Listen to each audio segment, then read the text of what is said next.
হজরত সুলাইমান আলাইহিসসালাম যিনি পাখিদের বাসা বুঝতেন, একদিন একটা পাখি তার কাছে নালিশ করলেন যে আমার বাসার পাশে একটা লোক বসবাস করে, সে আমার ডিমগুলো এনে খেয়ে ফেলে।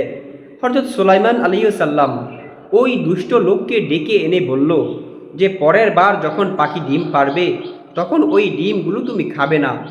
দ্বিতীয়বার যখন পাখি ডিম পারল, ওই দুষ্ট লোক আবারও ডিমগুলো খেয়ে ফেলল। ওই পাখিটা আবারও সুলাইমান আলাইহিসসালামের কাছে নালিশ করল। তখন সুলাইমান আলাইহিসসালাম জিনদেরকে আদেশ করলেন যে সে যখন ডিম আনতে যাবে তখন তোমরা পিছন থেকে ধাক্কা দিয়ে তাকে ফেলে দিবে। কিছুদিন পর পাখি যখন আবারও ডিম পারল, ওই লোকটা ডিম আনার উদ্দেশ্যে রাস্তায় বের হলো। পথিমধ্যে একজন ভিক্ষুক তার কাছে কোনো কিছু চাইল, সে এক মুঠো খাবার দান করলো।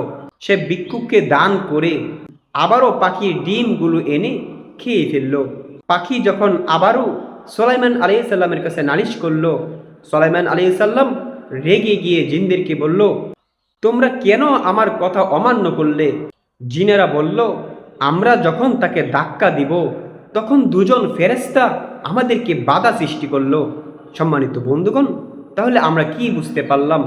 যে দান করার দ্বারা আল্লাহ তাআলা সমস্ত বিপদ আপদ থেকে হেফাজত করেন। আল্লাহ তাআলা আমাদের সকলকে বেশি বেশি দান করার তৌফিক দান করুক। সকলে বলি আমিন।